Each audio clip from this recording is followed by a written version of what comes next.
아까 제가 학교 가서 점심때를 놓쳐서 저 혼자 한 2시쯤 돼서 학교 앞에 그 샌드위치 가게에 가서 샌드위치 하나 하고 거기 토스트 하나 하고 뭐 마실 음료 하나 하고 그렇게 해서 포장해서 왔거든요.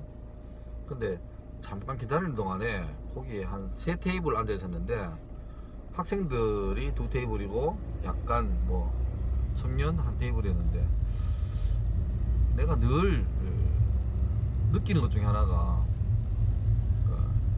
요즘 청소년들 진짜 욕 많이 합니다. 욕 너무 많이 해요. 그러니까 욕을 하는 게 아니라 일상 대화에 이미 욕이 이제 다 들어가 있는 거죠. 그러니까 이걸 욕을 하는 게 아니고 그냥 일상 대화로 벌써 욕이 내려와 버린 거죠. 그러니까 하향 평준화, 언어가 저급해지고 문화가 저급해지고 수준이 교양이 고퀄이 아니고 저퀄로 다 그냥 평준화돼 버리는 그런 시대가 된 것 같아요. 너무 하여튼 이게 또 이제 또래끼리 있으니까 약간 용기가 객기가 있잖아. 그러니까 옆에서 어른이 있든 말든 간에 이미 이제 욕이라는 게 없으니까 생각이 없으니까 하는 게 있는데 그래도 좀 약간 마음 심성 고운아들은 이게 욕인 줄 아니까 그럴 건데 이게 또 자기끼리 모였으니까 뭐 용기가 생겨서 막 옆에 어른 있든 말든 막 크게 웃으면서 욕을 하는데 참 불편하대요. 제가 오늘 저녁에 가서 설교할 내용 중에 이렇게 최근에는 설교에 대한 이렇게 요청들이 있잖아요. 이렇게 이런 주제를 하고 싶습니다. 그런데 약간 시대를 타는 것 같아요. 거의 비슷해요. 그러니까 그리스도인의 어떤 정체성 그런 쪽에 그러니까 예전에 수련회는 그냥 예수 믿고 구원받는 구원의 확신, 믿음의 어떤 그 증거, 소위 좀 교회 안에 문제였다면 지금은 이제 여러 가지 미디어가 활발해지면서 아이들 현장의 얘기를 들을 수 있는 기회가 많이 이렇게 좋아졌잖아요. 그래서 어느 정도의 다 정보를 가지고 계시니까 지금 요구하시는 것은 대부분 다 세상 속에 살면서 학교 아니면 또 사회생활 하면서 그리스도인의 정체성, 자존감에 대한 얘기를 굉장히 많이 요구를 합니다. 저 또한 학교 와 있어 보니까 어쩌면 교회 안에서 출석 잘하고 뭐 때에 맞게 뭐 세례 받고 임원되고 이런 것도 의미 있지만 그게 쓸데없다는 건 아닌데 더 중요한 건 세상 속의 그리스도인, 그러니까 학생들 같으면 학교의 안에서 정말 예수 믿는 사람답게 살아가는 것, 그 다음에 청년도 마찬가지고 직업을 택하고 대학을 택하고 배우자를 택하고 장래 여러 가지 꿈을 꿀 때 다분히 세속적인 어떤 기준 가지고 예수님의 능력, 어떤 그 신적인 능력을 좀 이렇게 후원 스폰 받는 그런 개념이 아니라 하나님께서 날 창조하셨고 보내셨고 지금도 함께 하시기 때문에 날 보내신 하나님께서 나를 땅에 보낸 어떤 미션, 사명이죠. 사명. 그게 있다. 또 그걸 감당하려고 내게 필요한 은사도, 달란트, 탤런트도 주셨다. 그래서 내가 할 일은 내게 주신 은사를 사명을 기도하는 중에 알아가고 밑에 진행형 완료가 아니라 알아가면서 또 내게 주어진 달란트, 환경이나 여러가지 많은 개인적인 특징에 의해서 차별적으로 주어진 유니크한 은사를 잘 개발해서 돈 벌기 위해, 성공하기 위해, 군림하기 위해서 사는 자가 아니라 하나님 주신 사명을 잘 감당하는 자리에 서 있으면 주님이 그걸 기뻐하시면 그걸 통해서 부가적으로 칭찬도 명성도 힘도 얻게 하시는, 그리고 그렇게 얻어지는 칭찬과 명성과 어떤 부가가치는 다시 하나님 영광 위해서 재투자되는 이런 하나님 나라의 선순환 논리가 만들어져야 되거든요. 이게 가치관인데 이게 청소년 때에 확립되지 않으면 예수 믿는 사람이 안 믿는 사람과 다를 바가 전혀 없다는 거죠. 그러니까 이거를 확립해야 될 마지막 마지노선이 바로 청소년 청년기입니다.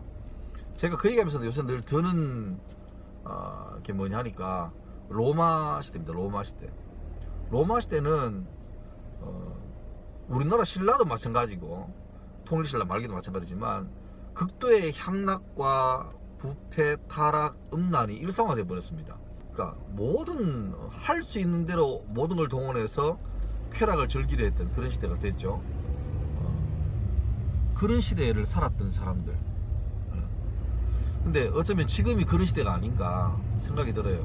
그래서 아이러니하게도 로마 당시에 예수 믿는 사람은 뭐 독립국 아닙니까? 잘 아시는 것처럼 콜로세움에서 굶주린 맹수와 함께 사자밥으로 그냥 던져지기도 했고, 네로나 도미티안 황제 같은 아주 악한 황제들은 모든 책임들을 기독교인에게 돌려서 그들을 죽이고 잔혹하게 죽이고 그들의 시신을 가로등 밝히는 연료로 쓰고 뭐 이런 말도 못할 일들을 많이 했는데, 그래서 한 가문에서 예수 믿는 사람 나오면 가문이 망하는 그런 분위기였잖아요.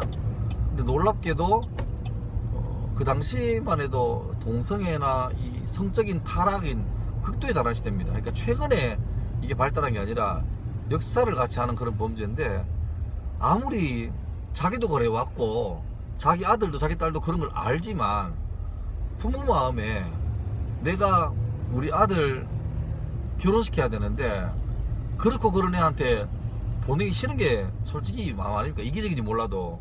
그러니까 그 당시에 그런 문화를 향유하지 않는 사람이 눈 씻고 봐도 없어요. 단 하나, 누구냐니까 예수 믿는 사람들. 예수 믿는 사람들은 거룩하게 살거든요.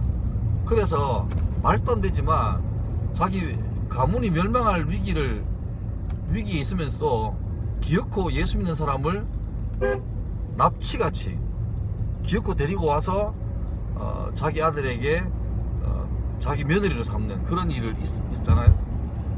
그러니까 그러면 정작 그 남자가 이제 가정을 돌봐야 되는데 이미 뭐 타락의 맛을 본, 쾌락의 맛을 본 애들이 돌아오지 않습니다. 그냥 다 가는 거예요. 근데 그 하루아침에 유괴돼 와서 납치돼 와서 어떻게 말하면 뭐 성폭행이지, 강간이지. 그래서 애를 들러놨는데 그 믿음의 여인은 그 가문에서 자기가 낳은 애를 믿음으로 키워낸단 말이에요. 이게 몇 대 모여서 나중에 이제 그 콘스탄틴 대제가 기독교를 공인하고 할 때 벌써 이미 귀족들 중심으로 절대 못 드러내지만 상당히 많은 가문은 벌써 자기 어머니의 신앙을 이어받은 그런 숨어있는 그리스도인이 많았다. 근데 요즘 그런 시대 같아요. 저도 자녀가 있지만 나중에 나는 사랑하는 내 아들, 내 딸이 누구랑 이제 때가 되면 결혼도 해야 될 건데 도대체 이렇게 사회적으로 얼마나 많이 배우고 잘나고가 문제가 아니라 내가 모르는 이 사람의 진짜 모습이 있잖아요. 그러니까 얘가 어떨지 자신이 없어요. 왜? 너무 특정한 어떤 그룹이 아니라 일반적으로 너무 타락했으니까. 죄가 아닌 게 돼버렸고, 놀이가 돼버렸고, 문화가 돼버렸고, 유행이 돼버렸잖아요. 그런 시대가 되니까 자식이 있는 부모 입장에서 굉장히 겁이 나는 거죠. 도대체 어느 인간이 우리 딸을 자기 아들로 달라고, 아니면 우리 아들과 결혼하겠다고, 어떻게? 그러니까 교회가 단순하게 예수 믿고 천당 가라, 천당 가자, 이 어떤 교회 안에 복음이 아니라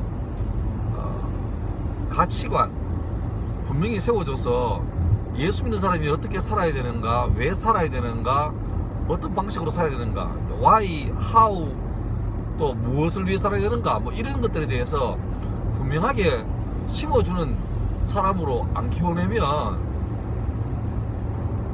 뭐 인구 문제가 아니라 그냥 명맥이 끊어질 수 있다는 위기감을 느낍니다.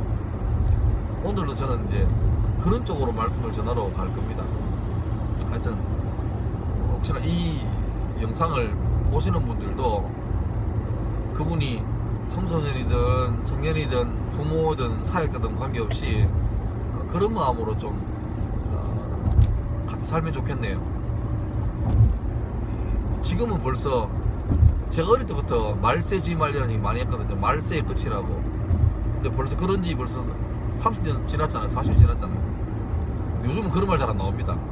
이제는 그때만 해도 TV에 뭐 잔혹한 뉴스 나올 때마다 아유 말세라 그랬는데, 지금은 이제 이미 사람들이 충분히 예상하고 있는, 우리의 범위를 벗어나지 않는, 왜 너무 자극적인 시대가 됐으니까 그런 시대가 됐습니다. 마음이 착잡하네요. 자, 가겠습니다. 하여튼 거룩하게 삽시다.